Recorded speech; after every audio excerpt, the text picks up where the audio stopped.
Mrs. Sharpley again. Number 5, last question when we're talking about the tortoise, the hare, and the penguin and using context clues to figure out words that we don't know.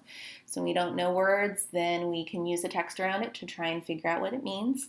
So question number 5 says, as it is used in paragraph 5 of the story, the word bounded means, so we're going to be looking for the word bounded, and I just absolutely love when questions tell us exactly where to look. It makes it very easy for you to go back and look for the word bounded. And of course, I am not a fool, so I went back and I actually circled it so I know exactly which word I am focusing on. So if you did not circle it, then please do not be a fool next time and go back and circle the words that you don't know and that questions are asking us about. So it says, at the count of 1, 2, 3, go. The hare bounded ahead, the penguin walked as fast as she could, and the tortoise crept slowly but steadily.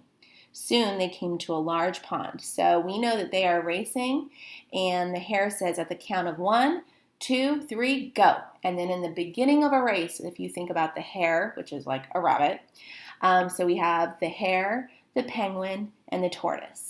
And the hare is bounding ahead, and the penguin is walking as fast as she could, which, let's face it, how fast is a penguin really going to be able to walk? You can just kind of imagine it wobbling along.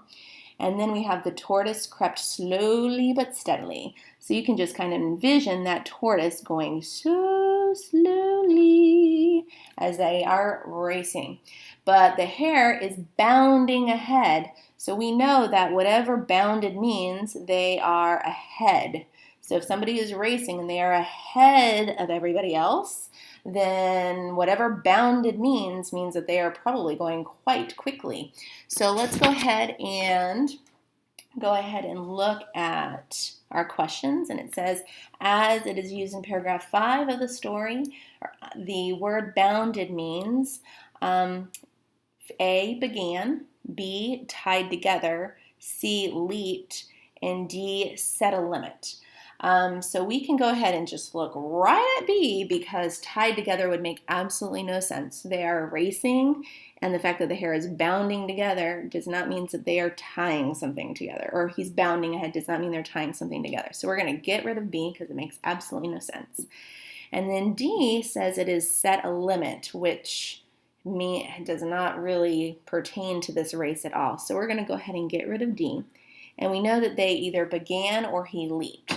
So you know that he bounded ahead, and then you know that the tortoise walked as fast as she could, and the penguin walked as fast as she could, and the tortoise crept slowly but steadily. So we know that this is how they all started the race, that the hare bounded, and the penguin when it walked as fast as she could, and then the tortoise went slow and steady. So this is how they all began and started. So A is going to be our answer. And have a good one. Don't be a fool. Go back and circle your words if a question is asking you about it.